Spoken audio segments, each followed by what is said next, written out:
Welcome to the Lead Library. I am Michelle Light. I am the Director of Special Collections here at the UNLV University Libraries, and we are very pleased to help host the March AIA meeting with our distinguished speaker, Alan Hess.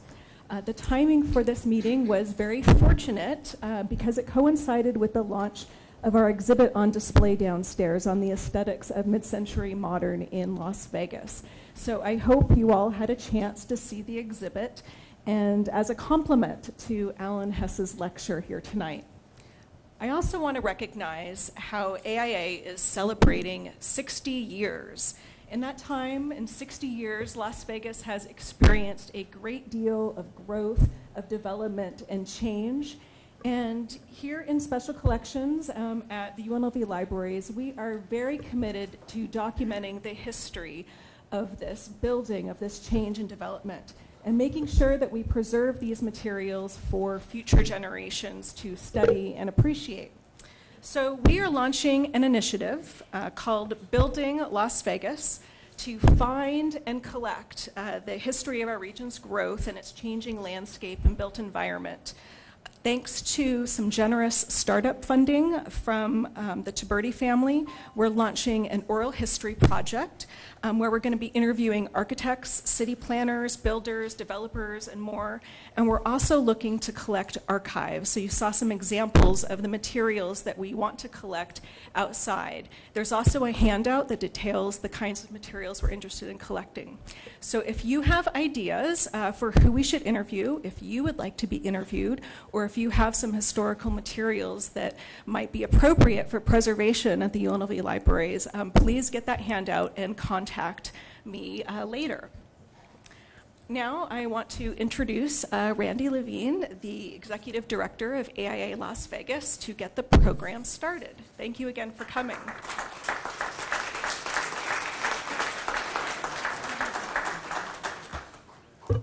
Thank you, Michelle. And thank you all for being here tonight.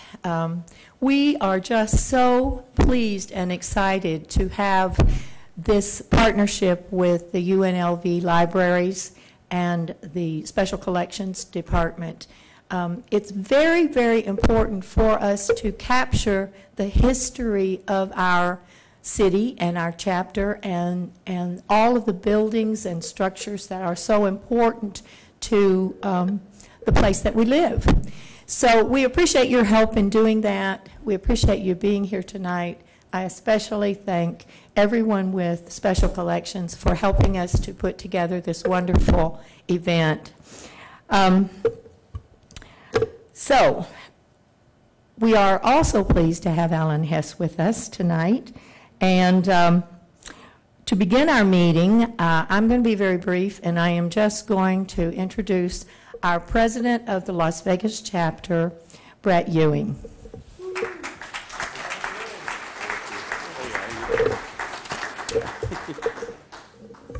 Thank you, Randy, and thank you, Michelle.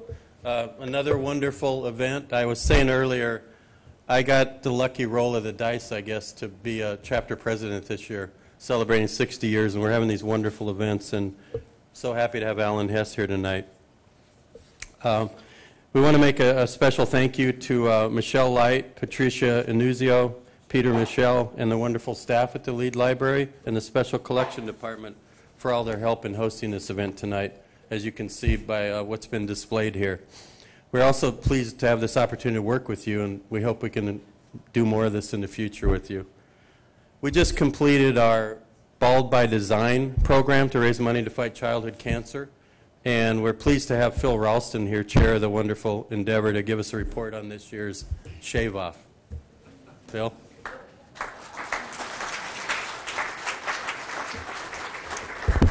Thanks, Brett. Thanks, AIA. We are, for those of you that don't know, I'm Phil Ralston. I'm president of American Nevada.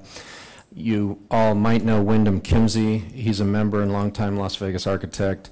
10 years ago, one of his daughters got leukemia, and she's now in remission, 20 years old, in college, beautiful, successful young woman, healthy. And that started his search for things related to childhood cancer. And he found St. Baldrick's. And at that time, they were starting this annual shave event. And each year, he has grown the number of participants through his sphere of influence. And I took over as team captain 6 years ago. And we have been thankfully sponsored by the AIA chapter here, and we have a lot of participation, a lot of financial support. You've seen some bald heads in the room tonight. I'm going to ask a few people to stand. Mark, Jen, where's Kim? Kimberlyn? Okay. Now, our team, thank you guys.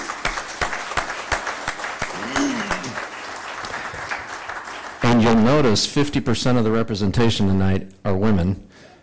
So we've already got one potential volunteer in the back. Harry Ray's thinking about it.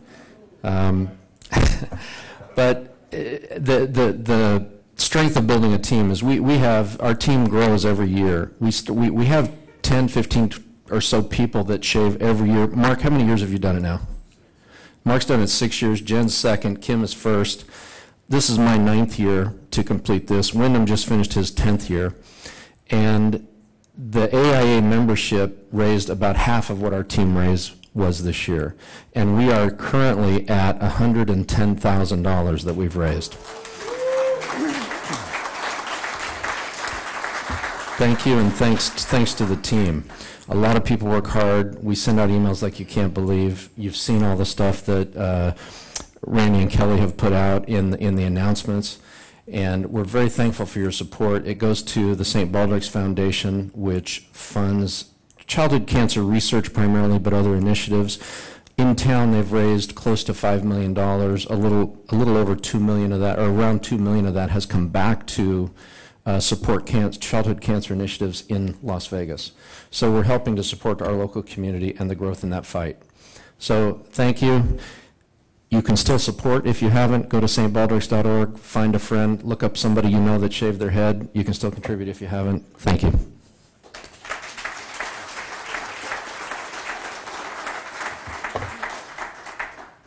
Thank you, Phil, and congratulations on a great success this year. That's a great story. Our chapter is able to provide these programs that we're at tonight because of our support that we receive from our sponsors. And tonight I want to begin thanking those that have supported us. For tonight's meeting, we have JLLP Incorporated Design and Consulting, which is John Levy. He's here, as his whole team is here. And if you have a chance to talk to John Levy, we traded some stories earlier about his history here. A lot of history with what he's done in the Valley. For over 24 years, in fact, it's our 25th anniversary, which I think is fitting. Again, we have another nice anniversary to celebrate. For over 24 years, we're going to call it 25, they have offices in LA and Las Vegas and have provided lighting and AV design services to the leading Las Vegas designers for projects both locally and internationally. Known for producing excellent and innovative design solutions, JLLP looks forward to the next 25 years. John Levy, John Langrid are here with us tonight. Would you guys please stand? And also Montrell's. Thank you. Our next sponsor is Hendrickson Butler. As Nevada's Herman Miller certified dealer, Hendrickson Butler brings fresh perspective with innovative furnishes for business, government, healthcare, and education environments, plus a full range of ergonomic tools, seating, and technology support. What's that? Tonight, Heather Bressler and Nicole Palacios, I hope I pronounced her name right, are here tonight. Please stand. Thank you. Western Office Knoll is our next sponsor. Founded in 1918, Western Office is a full-service commercial furniture dealership and exclusive Knoll dealer in Nevada. Their record of success and exceptional experience make Western Office the premier interiors partner for your next project. Knoll is modern always because modern always works, and it's fitting tonight that I think they are here as one of our sponsors. Founded in 1938, Knoll is an internationally known design leader with their expertise focuses on office systems, furniture design classics, textiles, leather, and architectural elements.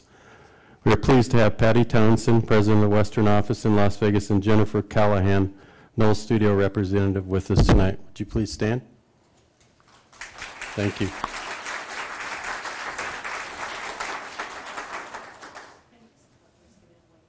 I'm going back to that. Randy's reminding me. I forgot to say that please see Heather Bressler after the meeting for a chance to win an Ames molded fiberglass chair that you see back there. Great piece. Thank you. Southwick Landscape Architects. Southwick Landscape Architects have been designing award-winning landscapes in the desert Southwest since 2000, receiving over 40 design awards. Their imaginative designs create enjoyable spaces to which to live, work, and play. They have successfully completed projects on time and within budget and providing unique projects to their clients. Give SLA a try on your next project. Our thanks to Stan Southwick. I don't know if Stan's here tonight. Oh, thank you, Stan.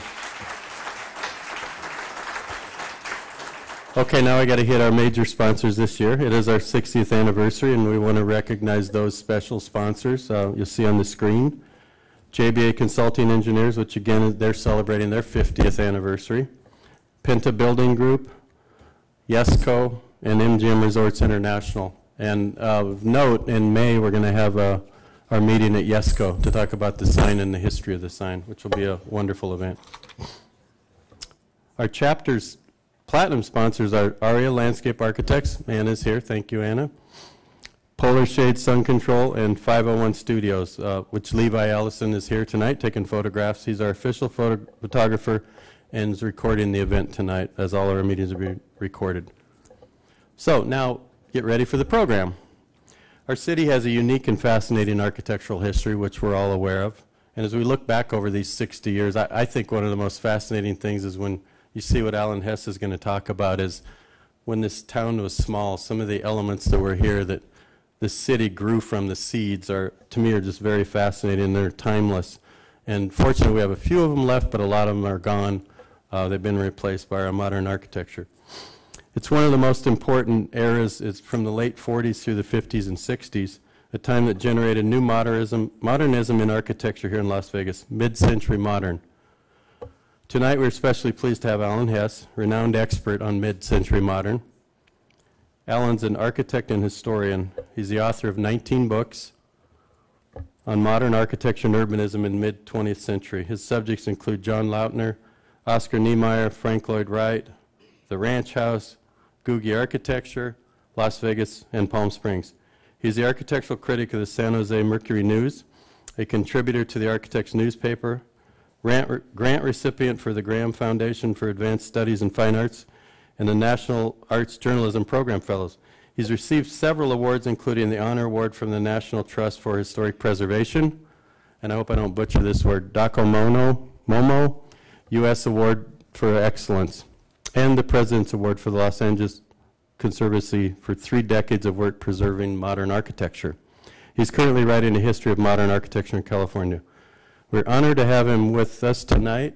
Alan, please welcome Alan Hess.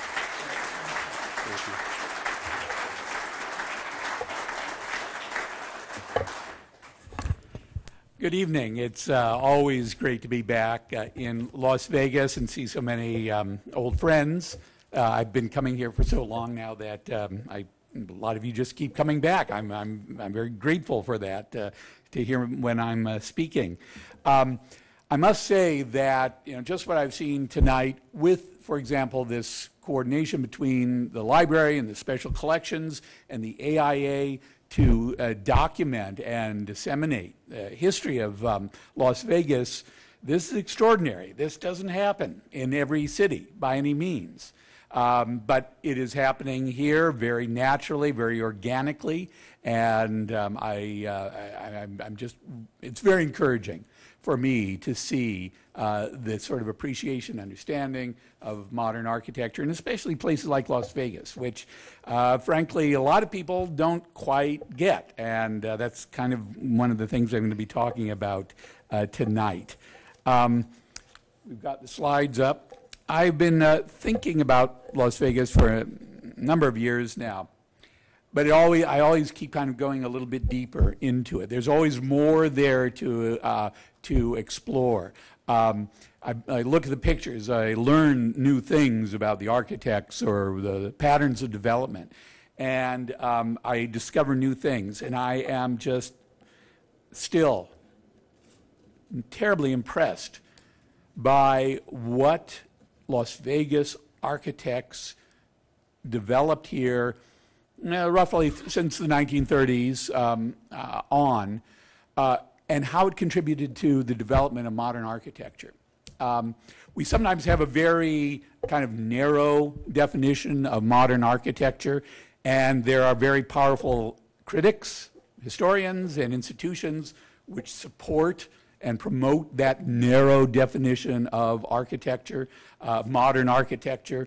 It has to be severe, minimalist, flat-roofed usually, flat walls, not ornament, and not anything having to do with history. Those are verboten.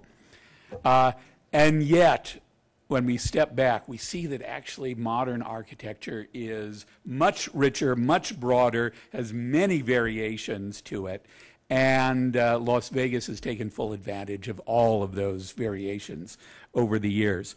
So as I've been preparing for tonight, I thought to compare Las Vegas to the Bauhaus. And you see here in the slides, one is of the Bauhaus, which was founded in 1919 by Walter Gropius. The other is from Las Vegas. These are two images you will not usually see projected together.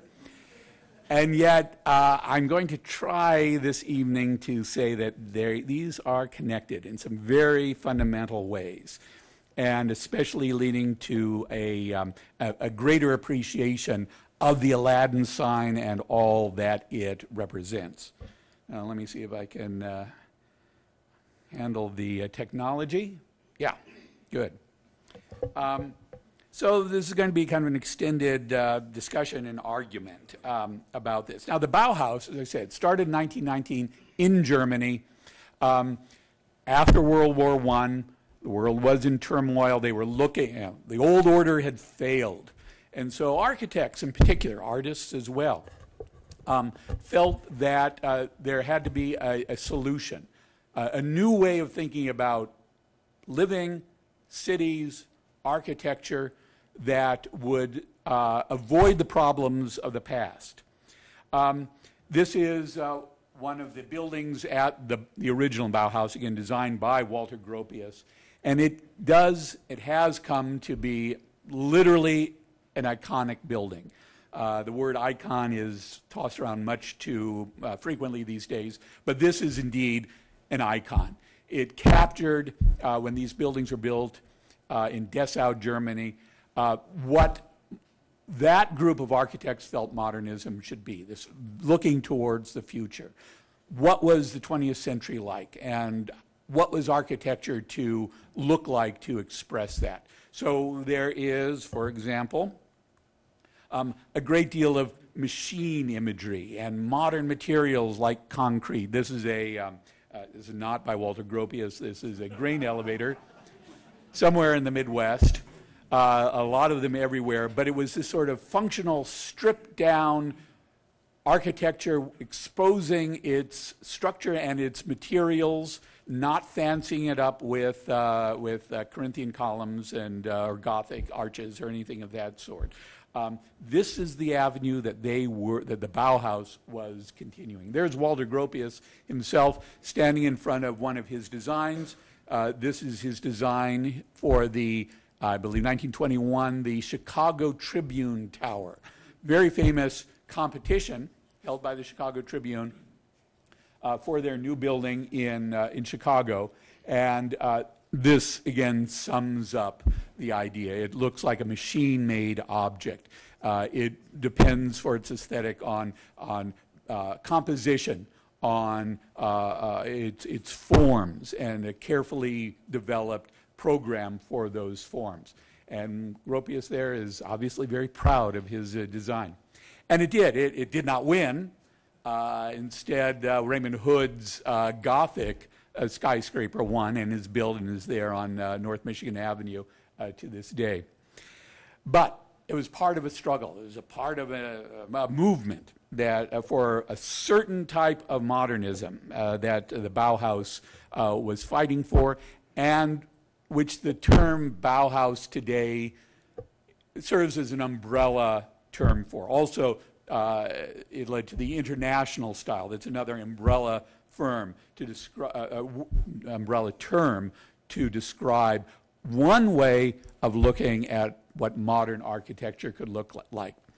For this movement, Gropius gathered around him quite an impressive group of artists, architects, planners. Gropius is there right in the center with the hat on, and I can't identify everybody else, but including people like Kandinsky, Marcel Breuer, Moholy-Nagy, Joseph Albers, names which, of course, have been very important in the development of modern architecture. So they developed this Bauhaus to teach students, to develop ideas, to promulgate those ideas, and it became a brand over the years. It had different aspects to it. Architecture was one, but also graphics. Here's an early 1923 a graphic. A number of elements in it, bold colors. It's simple geometric forms, but the composition of those was very important, and they were not classical or historical compositions. They were a new way of putting together shapes. The typeface as well, and then also this diagonal is very important because the diagonal has movement to it, and they were moving into the future. And this, instead of having a column, a Corinthian column is straight up and down, follows gravity. This is off kilter. It's tilted. It's moving. It's kinetic, and that was a big part of what the Bauhaus architecture was all about. Now, they weren't all serious. Reports have come down that the Bauhaus had some very great parties. And this is a costume party from early on in the Bauhaus, and some of the costumes designed by the students and faculty there. It's really quite impressive. But I am using this as a bridge because I want to start talking about Las Vegas. Las Vegas, well, let me say one other thing about the Bauhaus. It had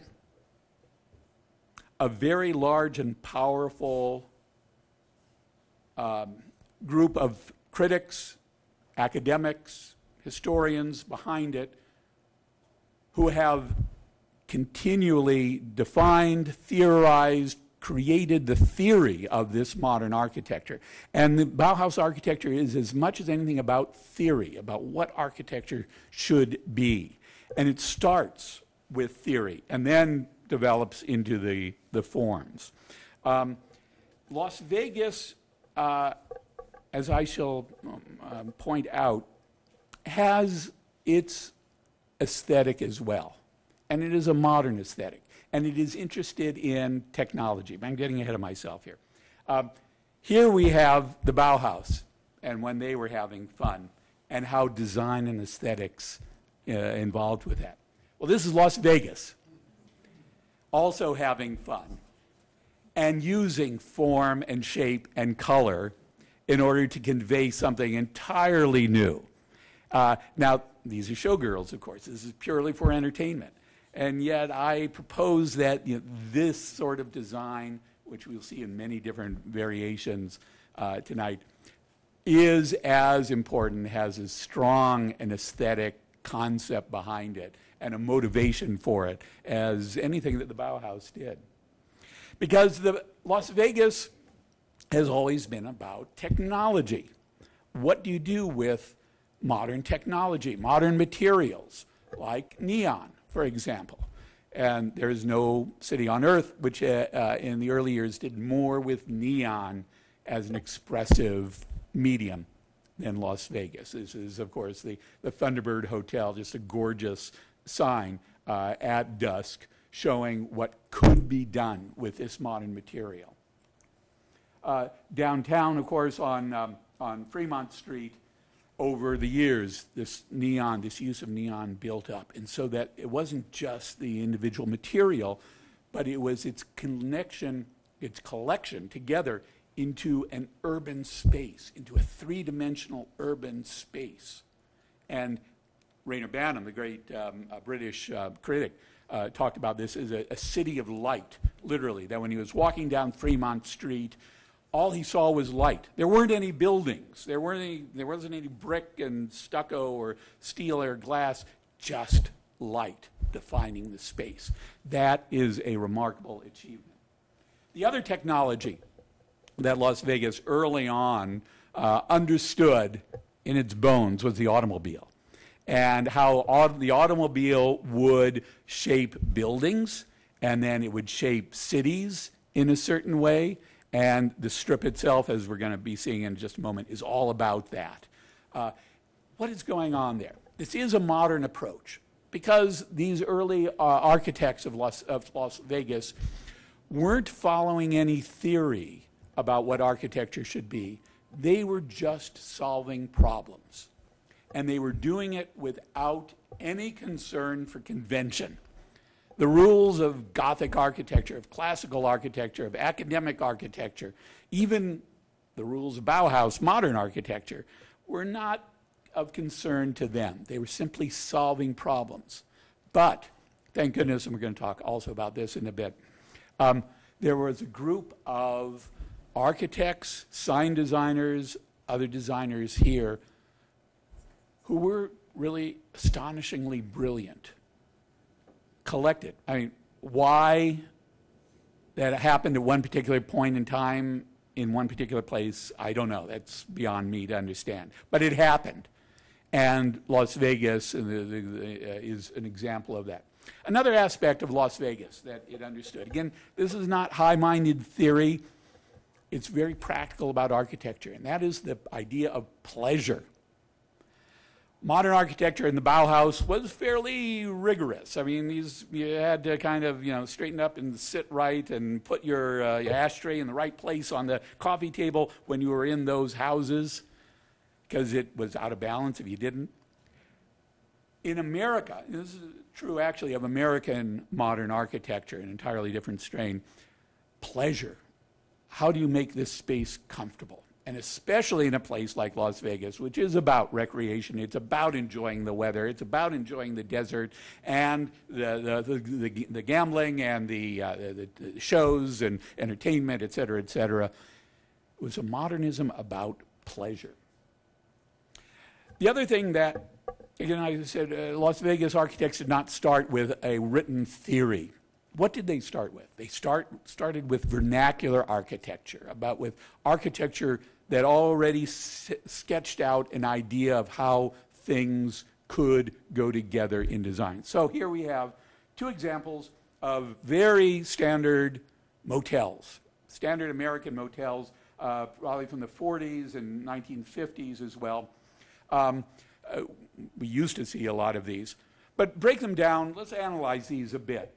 We have, first of all, the sign, the roadside sign, oriented to the automobile approaching, and it had to be a certain shapeliness. It was usually a neon, so it was seen at night, and it had to somehow attract people. Oh, I wanted to come to this motel because it was about,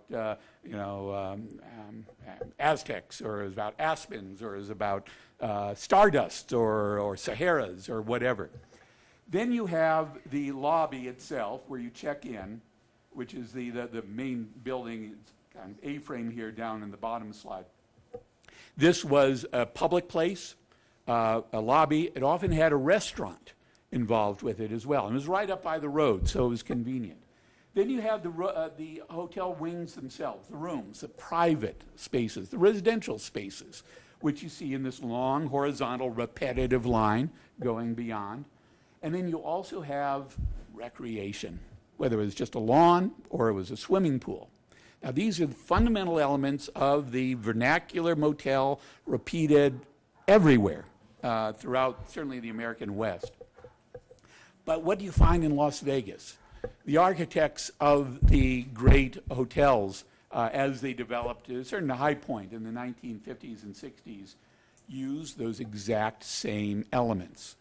But they transformed them. They enlarged them. They used them as a structure, but on which they created these large, almost miniature cities with restaurants and theaters and pools and the hotel rooms as well. as you see here at the dunes as well. You see the sign, you see the entry lobby, you see the hotel wings, as well as the tower, which was added in the mid-1960s, and you see the pools. And in the case of the dunes, you see also the golf course beyond as well. So they saw that the motel worked. And then they said, how can we improve this, enlarge it, and apply it? This is the very pragmatic way that Las Vegas modernism developed.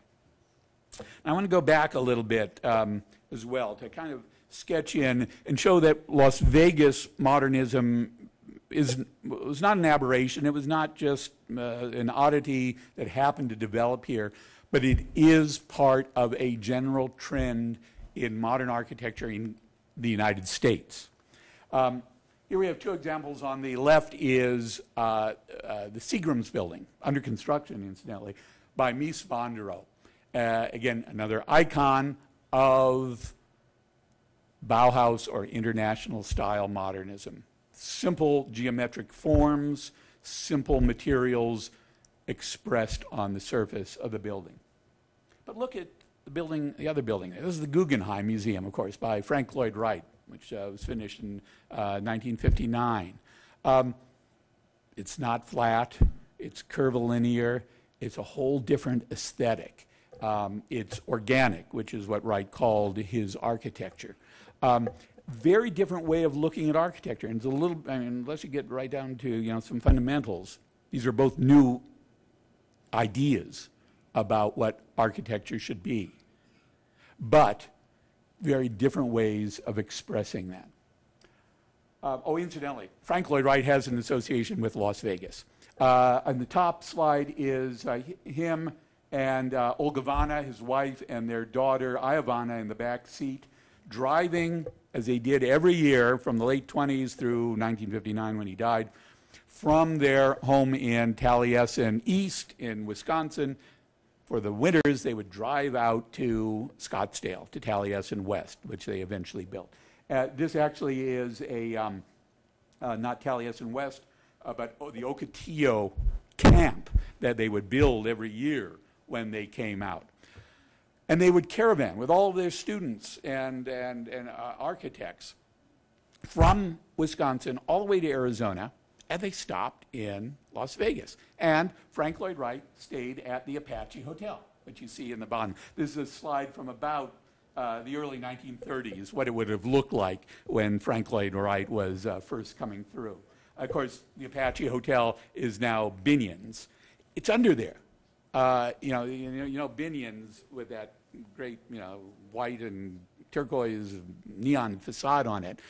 If you look behind that, the Apache Hotel is still there, looking just like this. Well, where did Lloyd Wright come from? Well, American modernism, again, Bauhaus started 1919, Walter Gropius. But long before that, modern architecture started in America. Modern architecture in the sense of using a modern lifestyle, modern materials, modern sensibility to shape architecture. For example, after the Civil War, Frank Furness was an architect in Philadelphia.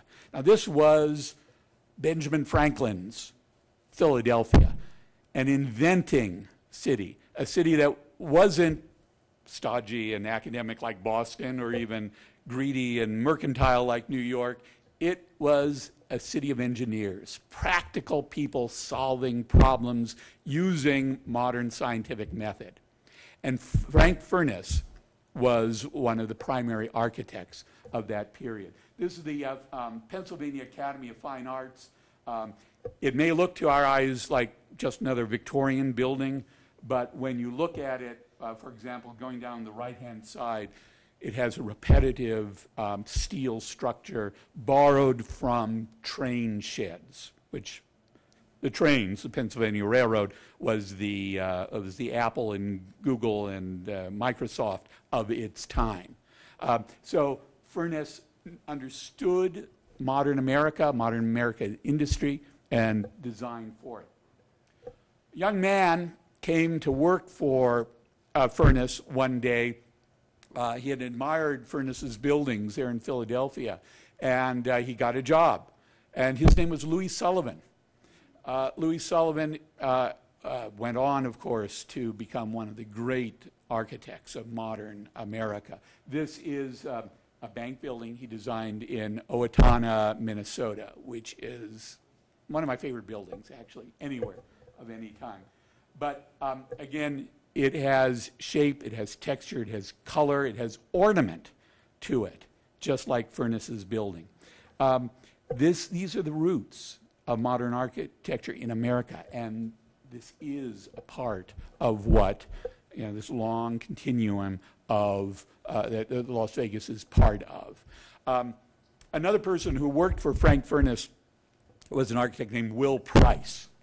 Very interesting architect himself, but in particularly of interest to us because he designed a number of the biggest hotels in Atlantic City in 1910, 1912, in that period. And they were out of concrete, which again was a modern material.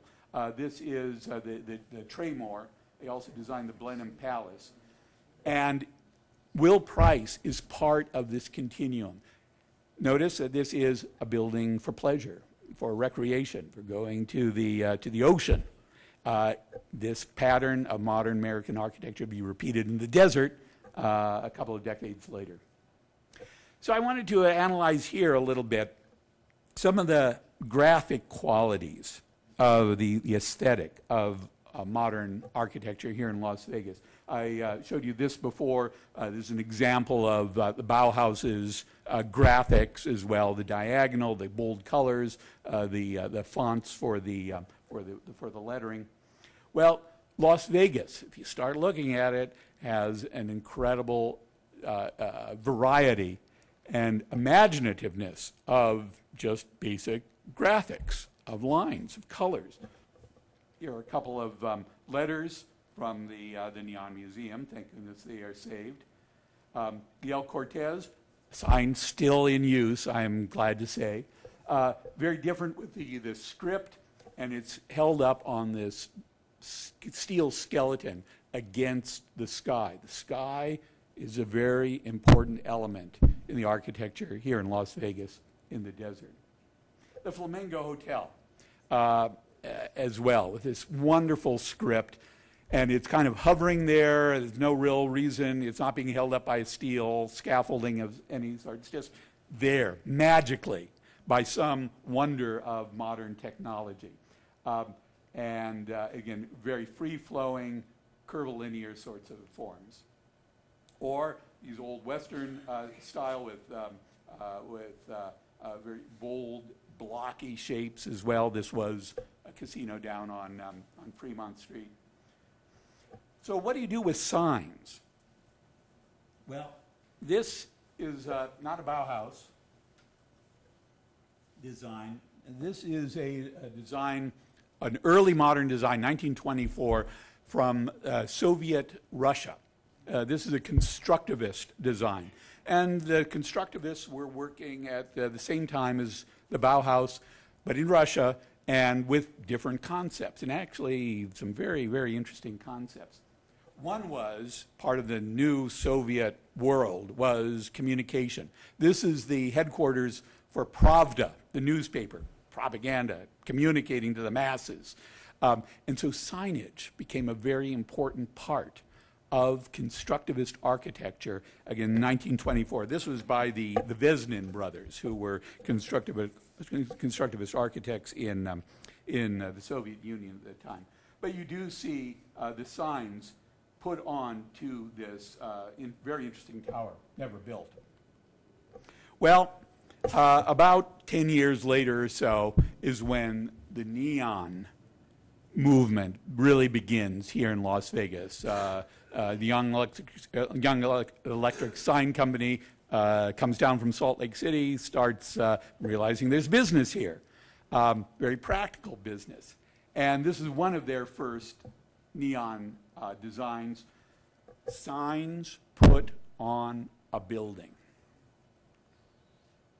This evolved in different ways. For example, at the Desert Inn, the building is there, you can see it, but then this, another of my favorite signs, this saguaro cactus, even if you don't have saguaro cactuses in this part of Nevada, it's a sign of the desert and relaxation and kind of an exotic Western ideal, sunny weather, warm weather, all very appealing to Easterners, and it becomes a very fluid extension of the architecture itself, sitting on top of that tower. Downtown, same evolution of neon signs was going on. You see the Golden Nugget over there, and this is from sometime in the mid to late 40s, and a few years later, this wonderful sign was added to the Golden Nugget. There's this constant evolution, enlarging in size, enlarging in concept of how do you deal with signs and relate to the architecture. These are all really interesting design ideas that Las Vegas architects and sign designers were dealing with. And again, as I said before, they weren't referring to any academic book of theory. They were just saying, well, what works? How big should it be? How many colors can I use here? But because they were good designers, the results were really extraordinary. Those sorts of signs, of course, developed in the 1960s into a really high point in American art as well as architecture, when most of the big hotels on the casino had these huge signs, 180 feet, 200, 220 feet tall, extraordinarily big for that time. Why were they that big? Again, for the automobile, to be able to be seen. So they served an urban purpose to orient the approaching motorist. Oh, there's the Stardust. Okay, get over in the right-hand lane, and we can we'll be stopping. And also for commercial reasons. These were intended to sell the Stardust Hotel or the Sahara or the Desert Inn or whichever one you were going to. That commercial impetus for design and for the improvement and the increase of design is fundamental to American modernism and to Las Vegas modernism. It is often kind of dismissed. If the design is purely for a commercial reason, there's certain high art critics who would criticize that. They feel that art and design should be pure and just for its own sake. I don't find anything wrong with having a motive as long as it's well done. And in this case, certainly, the commercial designs were very well done. Here are a couple more, the Frontier and the Sahara. A really remarkable period in American design. And they were written about in the art journals at the time. A little bit concerned about talking about Las Vegas, but nonetheless, there was some recognition that these were extraordinary artistic achievements. Then we have talked about the motel as a very simple vernacular form which developed, which Las Vegas architects then took and elaborated on and enlarged. Well, the common billboard is another of those vernacular architectural types. Very simple, commercial purpose. You just put up a sign, make sure it doesn't get blown over in the wind, maybe light it at night. But then you have the graphics on it and the imagery on it to attract the customer. This is for the Tropicana when it was under construction. Billboards, simplest idea in the world. Well, Kermit Wayne, one of the designers at Yesco, took that very simple idea, big flat sign, and turned it into this, the Stardust Hotel in 1958 as well. Truly one of the greatest of all of the Las Vegas signs. It has the entire world, indeed the whole universe, combined there.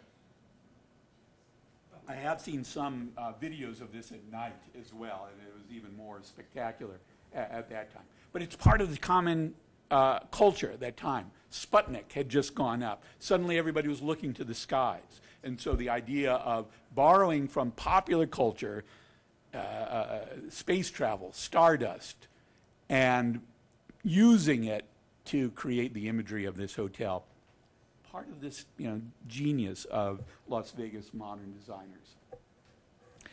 Now, as I said, Las Vegas architects did not sit around theorizing about their buildings the way that Bauhaus architects did. Many long nights at Walter Gropius's house. But it was up to Robert Venturi, Denise Scott Brown, and Stephen Eisenhower to come to Las Vegas in the late 1960s and write their book, Learning from Las Vegas. The extraordinary thing is that they saw the theory. They saw the theory that Las Vegas architects had been working with subconsciously. A directness, a sense of communication, a sense of order, and in Learning from Las Vegas, those three did write it down basically as a theory of architecture. This is Robert Venturi's design for a fire station in Columbus, Indiana, and it is a billboard. It is a sign for the water tower, for the hose tower, for the big door, for the American flag, and the civic presence of this fire station. So he was learning from Las Vegas, even at that time, and including it in his architecture.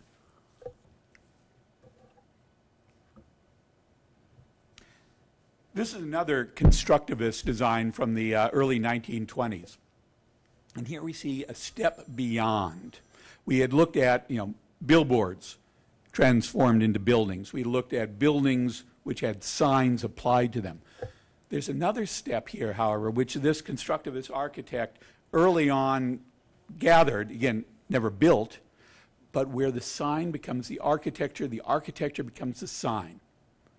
And this is an idea which Las Vegas architects and sign designers, again, intuitively understood and intuitively developed as they dealt with these signs. This is the Mint.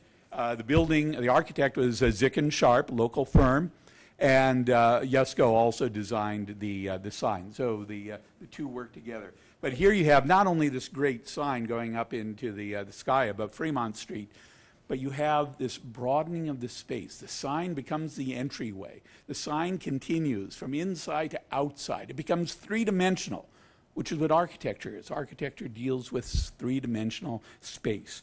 And here the sign begins to become three-dimensional. Here you get a detail of the entry to see that. This continues. Sign as architecture, architecture as sign. There is a continuity to these ideas of modern architecture in Las Vegas. Even if it looks like New York, nonetheless, the concept of it is the same. Another point. We have all these ideas, and these are neat ideas for design and how to work with, signs and create great spaces and interesting imagery and so forth. But what Las Vegas architects also did was gave these techniques meaning, conveyed an idea beyond just the idea of getting more people into the casino. This is River Rouge. Henry Ford built this with his architect, Albert Kahn, starting about 1915 and then continuing. This became one of the wonders of the modern world. Here, Ford's ore ships would come from the mines in northern Minnesota and Michigan through the Great Lakes. They would dock there, unload, and then outside at the end of this, a Model A would come rolling off in this one huge factory.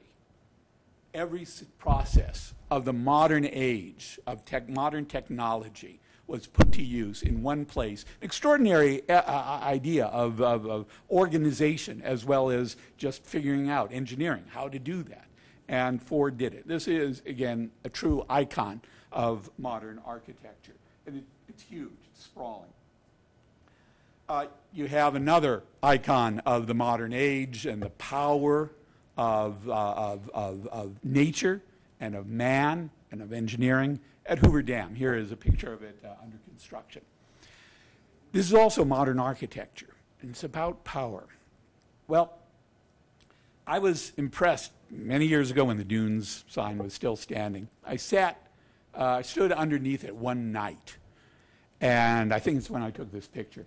And I was looking at it, and of course, y'all, it's so great to have an audience that will remember this sign. It was animated, and it would go black, and then it would suddenly start lighting up, and those pillars would light, and it would go up to the top, and it would start shimmering and glittering and different colors, and the letters would go off. It's just really a remarkable thing. But as I stood there that night, I watched this right at the base of this light shoot up in the sky, and it was entirely silent. It had all the power of, a Mercury rocket taking off, but it was silent. It was such an example of American power in the desert, creating this phantasm of power and might, and it was huge at the time. What an example of American power, an expression of American power, like Hoover Dam, like the River Rouge. These are, it's an example of another European art form, surrealism. We have Salvador Dali on the left, Giorgio de Chirico in the upper right, and Frida Kahlo in the lower left. Surrealism was an art form which wasn't all that interested in rationality and engineering and practicality.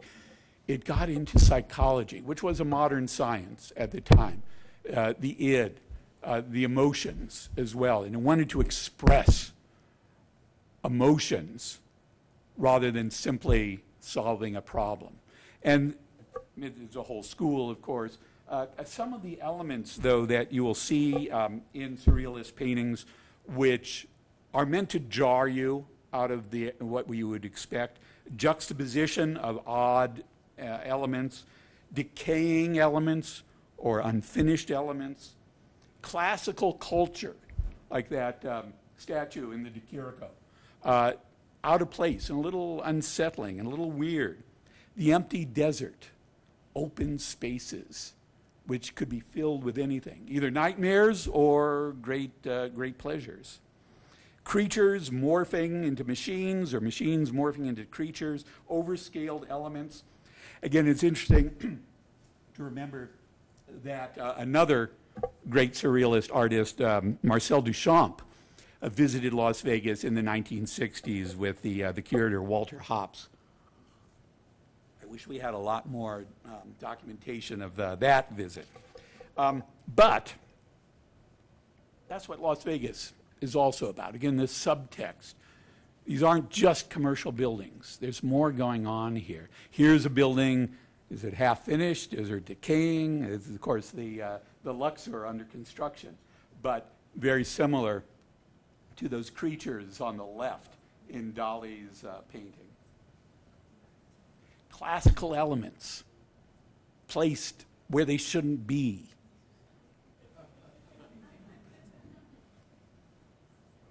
Odd and disturbing imagery.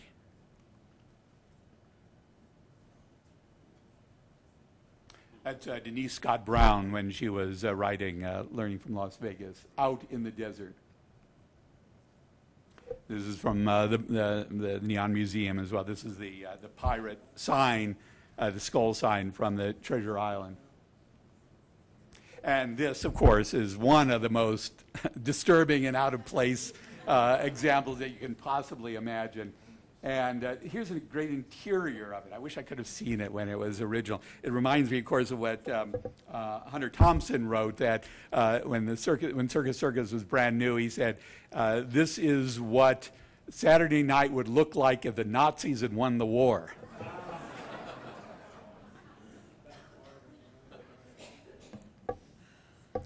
Well, we have all of these elements of power, of expression, of practicality, of commerce, and they all come together. But they are coming together in a city for use. This isn't just an artwork on a pedestal in a museum. This is a city that must function. Cars and buses must get around. People must be able to do what they want. And you have, of course, along the strip, over the years, all of these elements have come together and created this extraordinary look to the city. This is East Fremont. Critics, especially from the East, would come and say, chaos is ruling in Las Vegas. This is just a hodgepodge. There's no order here. And yet there were other people who said, in that chaos is actually an order. And we understand it, we use the chaos as well as we direct it as we can. And that especially worked out, I think, very well in terms of what Las Vegas has developed in terms of modern urban planning. Now, after World War II, the center cities of most American cities were decaying. They were congested. They were polluted. People were crowded. They were living in apartments. And they desperately, after having fought World War II, they wanted a better life. They wanted something that they could have to show that the war was worth it. And simply they wanted to start families and have a good place for their children. And that's when American urbanism began to decentralize, become suburban. A lot of commentary pro and con about suburbanization, but Las Vegas is definitely one of the most interesting examples, kind of the purest examples of how that developed, both the best and some of the worst of it. Here is the strip above the sands. This is, I believe, in about 1962. Because the strip, the commercial strip, became an urban armature. Downtown cities were usually grids, like the Loop in Chicago, and very dense, and you'd have high-rises compacted. Well, in Las Vegas, along the commercial strip, oriented to the automobile, you had a linear structure, and the architecture responded to that. Now, that was not an invention by any means of Las Vegas, but Las Vegas used it very effectively. But starting in the late 1920s in Los Angeles, Wilshire Boulevard, many of the pieces of property were bought up by a developer named A.W. Ross, who developed the Miracle Mile. Here you see two aerial views of it. On the right, you see the oh, there, good.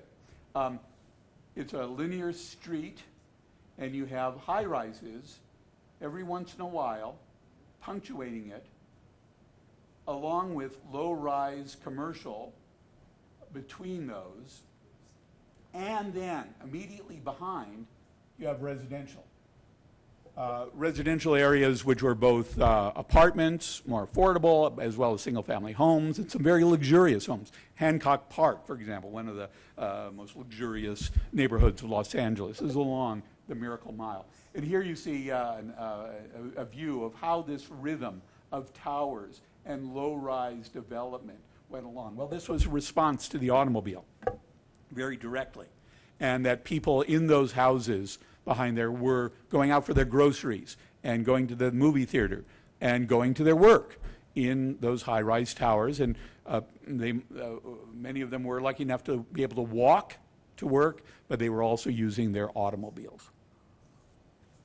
So this was an urban form which began to develop in the 1920s and the 1930s in Los Angeles. It proved very practical in many other cities as well for post-war development. Another example is the city of Brasilia, designed by Oscar Niemeyer and planned by Lucio Costa. This was an entirely new city built out of the wilderness starting in 1956, a capital city in the center of Brazil. The capital had been in Rio de Janeiro, And the president, Juscelino Kubitschek, wanted to open up the resources of the interior of Brazil. So he moved in 4 years when he was president, he moved the entire capital to the middle of nowhere, literally, and had Niemeyer design this. But it is an automotive city also. It has these long automotive commercial strips, well, civic or commercial strips as well. This is the Capitol building, the two legislatures, offices for the legislatures, the Supreme Court, and the presidential offices here. This is an early slide, and it's filled in a great deal more since. Well, you see another version of that in the way that the Las Vegas Strip has evolved over the years as an urban form. So that, for example, the corner of the Strip in Flamingo here, with the Bellagio, with Paris, with Caesars, with the water and the walkways and the sidewalk cafes and so forth, has become an extraordinary urban experience that no one could have predicted back in 1945. And yet it evolved that way. It's part of this kind of internal logic of Las Vegas architects and planners working through these ideas intuitively often over the years. Now, very quickly here, I wanted to just talk a little bit about some of the architects who were responsible for this. This, of course, is the Bauhaus Faculty with Walter Gropius there in the middle. Big names that are in all of the art history books, Albers and Kandinsky and Breuer and others. Well, Las Vegas had its similar faculty members, I would say, though they aren't nearly as well known.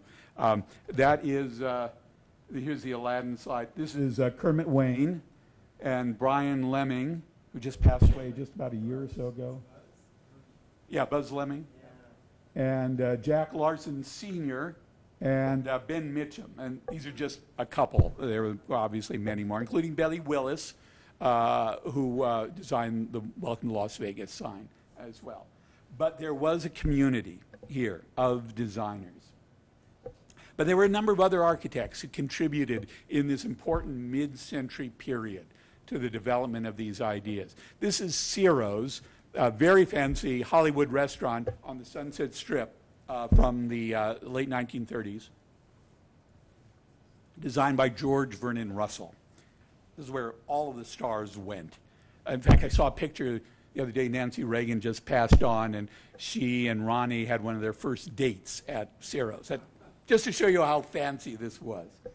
But he designed, George Vernon Russell designed the Flamingo in 1946. And here's a very early picture of it. The sign was changed later. A really great piece of modern Western architecture. This is Bob's Big Boy by Wayne McAllister. It is in Burbank. And it's still there, still in great shape. It was landmarked a number of years ago now, so it's still thriving. But you may well recognize this shape in the Sands sign as well. Wayne McAllister, of course, designed El Rancho Vegas, the first hotel on the Strip. He designed the Fremont Hotel downtown, which was a really interesting structure. These are all prefab panels that included sunscreens in them, and put them together. This is an early slide of that. Here is the Sands, the porte cochere of it.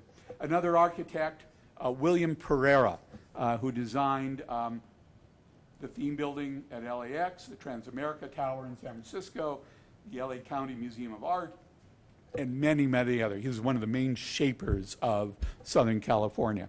Well, he and his partner, Charles Luckman, did the remodel, 1953 remodel of the Flamingo. We saw this before with this, these marvelous, not only this sign, but this champagne tower as well. But look at some of the details of these columns.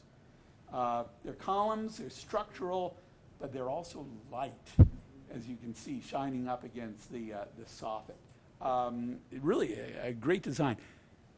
You will not find this hotel in most listings of Pereira and Luckman's work, because it was in Las Vegas, and they wanted to kind of keep a little bit arm's length from it, unfortunately. Very few of these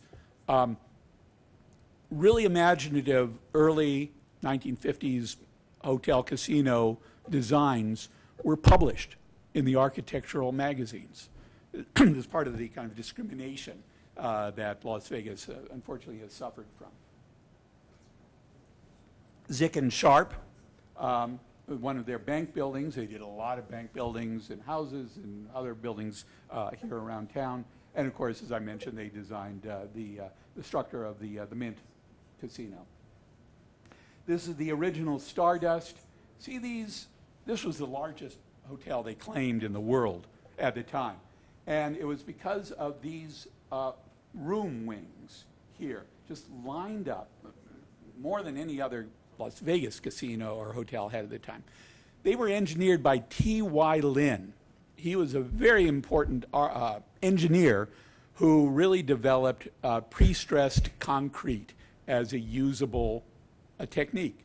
And he used it here at the Stardust. Milton Schwartz was a very well-known Chicago architect. This is the Executive House Hotel right on the Chicago River, right downtown, and he designed the Tower of the Dunes. William Kreisel, known primarily for his residential work. This is one of the Alexander houses, mass-produced housing, modern housing in Palm Springs area as well. That's Mrs. Kreisel, Corinne Kreisel, posing for Julius Schulman in this. She didn't know she was posing. Julius just said, "Come over here, Corinne, sit down, and wait a moment." And he snapped this. This is now the cover of a book on William Kreisel. It's really a great photograph. But he, of course, designed both the Imperial 400 Motel, which was at one time on the Strip, and Paradise Palms, one of the residential neighborhoods, modern residential neighborhoods here in Palm Springs. Paul R. Williams, also a really extraordinary and diverse Los Angeles architect who designed houses for Hollywood stars and millionaires, beautiful mansions, but also this is the Town and Country Center in Palm Springs that he designed with Quincy Jones as well. He also designed modern houses. He was, of course, African American. He was the architect of Berkeley Square here in Las Vegas as well, which was for the African American community on the west side and funded by African American funding sources as well. Paul Williams designed the Royal Nevada, which later became part of the Stardust, the Cathedral of the Guardian Angels, which is fortunately still there, and La Concha, which is now, of course, the Neon Museum's lobby that was moved north on the Strip. S. Charles Lee as well. Designed a Los Angeles architect who designed a number of theaters, movie theaters, both drive-ins and these extraordinary Art Deco, streamlined modern buildings, including the Academy Theater, which is still standing in Inglewood. He designed the Hunt Ridge as well here in Las Vegas. Welton Beckett designed the Capitol Records building and the Music Center and any number of great Los Angeles buildings. He designed the original McCarran Airport as well. Martin Stern Jr. Of course, you have the archives of Martin Stern Jr. here in the special collections. This is Ships Westwood, one of my favorites of his designs, a gooey coffee shop, no longer there.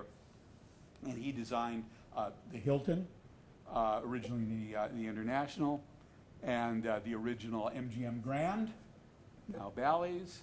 All of this is gone. Armin Davis, great Los Angeles modern gooey coffee shop architects. Here's a Norm's and a Denny's. And take a look at this in Denny's because you see it right down here next to the dunes as well. And that was only one. There were several, actually, along the strip of those Army and Davis dunes. Now, this I only recently found. This is a proposal for a Las Vegas hotel by Thornton Abel, who was also a very well-respected Los Angeles architect. And this design was published in the Architectural Record, I believe. Or no, it was Architectural Forum. Very well done strip hotel. You got the sign, the porte cochere, the hotel wings, the pool. This is probably the casino over here. And here you have an interior. Never went anywhere, but nonetheless. Art as well, not just the architecture, but Albert Stewart was a sculptor in Southern California. This is the design, I believe it's George Washington, that he did for a Masonic temple on Wilshire Boulevard. He also built fabricated this Pegasus above this mobile gas station in Anaheim. Just extraordinary design. Well, he designed this mural for the Desert Inn in 1950. And I wish I had a color picture of this. I've seen color pictures of it. This is bas-relief. And you've got chorus girls, and you've got a cowgirl, and you've got boats sailing on Lake Powell and Hoover Dam, and I don't know what this is. And then over here, unfortunately, elsewhere, there is an atomic bomb going off as well. And this is color. Just an extraordinary example of the quality of art that was in these hotels and casinos. Another example, Tony Duquette, an architect, designer, designed sets for films as well. This is his own home in Beverly Hills. This is an art installation called Our Lady Queen of the Angels that he designed. Extraordinarily, I don't even, he would take the most common, ordinary, and simplest of materials and turn them into magic. Well, he also designed these African figures at the Congo room of the Sahara as well. Here's a bad blow-up of them as well. And I understand that there are some more pictures of this. Were you seeing, Dennis? So this is the sort of riches of design, art, architecture in this great period when modern architecture was being reinvented in Las Vegas. Because you have to remember, in the 1950s and 1960s, Bauhaus modernism was beginning to go out of style. It was considered a little too severe by many, and it had run its course, many thought. Critics like Robert Venturi were coming along, pointing out its weaknesses. So Las Vegas, at that very same time, was introducing new ideas to take modernism, but take it in a new, fresher direction. So you have, well, have we improved today? This is a question for the next couple of slides. This is an earlier billboard. This is just a random billboard. We've lost something. Fremont Street at its height. The current version of Fremont has lost some of the power of the original. Some of the current new signs coming in have potential, I would have to say, but they fully gathered the heritage of Las Vegas modern design. I think it's partly something which has been lost. This understanding of what Las Vegas was, why it was, who were these people that created all these imaginative designs. Because any great city needs to build on its heritage. It needs to understand itself and its identity and then move forward for new conditions, but on a foundation which it has, which is already built. City center, certainly very large. it has not understood any of these ideas which made Las Vegas so inventive. It borrowed from, of course, architects from all over the world, very famous architects, and thought if you just brought them together, it would turn out brilliantly. It didn't work. A city needs to understand itself and build on that heritage as it goes forward. And so, I leave you with this question I posed at the beginning. The Bauhaus, Las Vegas, are they the same? Have they changed, defined, interpreted, created modern architecture, which is different, but also equally vivid, important, inventive, creative? Whether it's the neon signs, the use of technology, the use of vernacular elements and transforming them, the graphics, the color, the texture, the inventiveness of turning signs into architecture, or using these surreal elements as well to create a meaning, creating an entire city out of all of these diverse elements. Well, I keep returning to the Aladdin sign because actually I don't think I ever saw it in person, which I really regret, because it was just an extraordinary technology, surrealism, auto-oriented design, an extraordinary explosion of imagination. And that is what Las Vegas modernism has been about and can continue to be about as well. So that's it. So thank you very much for coming tonight.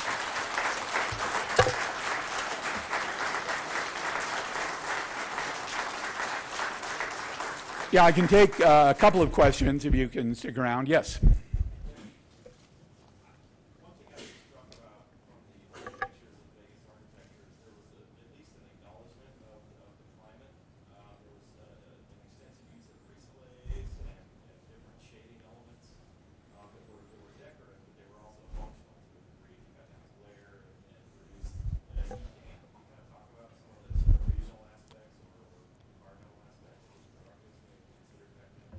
Very definitely, yes. Especially in the 1940s and 1950s, before air conditioning, mechanical air conditioning became a major part of architecture generally, as well as here in Las Vegas. They really responded much more to the climate. And certainly many people, besides the gambling, came here for the relaxation, for the desert, for the fresh air, for the scenery as well. And the pool terraces, for example, of those early hotels were all oriented to the out of doors and to an appreciation of nature as well. So there were many of those elements that were integrated into the design. I'm often asked, when I give talks on mid-century modern architecture in Los Angeles, and people talk about all of these houses with a great deal of glass. And they say, how can that possibly work today with the cost of energy? Well, when those were designed well, they were as efficient as anything else. And Cal Poly San Luis, not San Luis, but Cal Poly Pomona did a study of this a couple of years ago and found that the really well-designed modern houses, even with all the glass, because of overhangs and because of ventilation, natural ventilation, according to the orientation of the house, all of these things made them as efficient as a house using mechanical air conditioning. So it is possible. You don't have to lose all of this openness simply because of the heat.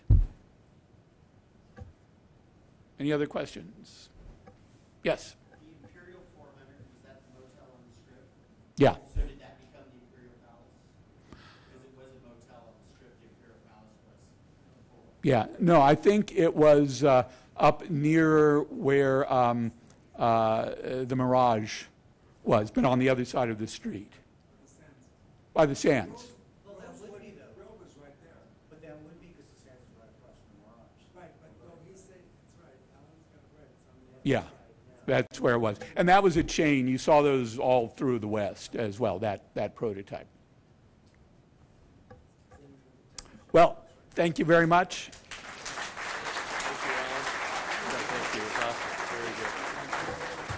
So I want to just real quickly, I had one question for Alan. Maybe this is a subject of your next book? Yes. Modern architecture and how it... I'd love to do another book on Las Vegas and how... I just want one quick announcement here. Don't forget, at the end of the month, we're having our celebration to issue the Architecture Las Vegas magazine. It's going to be March 31st, the World Market Center. And it's being hosted by AI Las Vegas, Nevada Public Radio, and Christopher Guy's showroom at the World Market Center, 5:30 p.m. It's going to be a wonderful celebration again, talking about what we're doing here, the 60th anniversary. Thank you.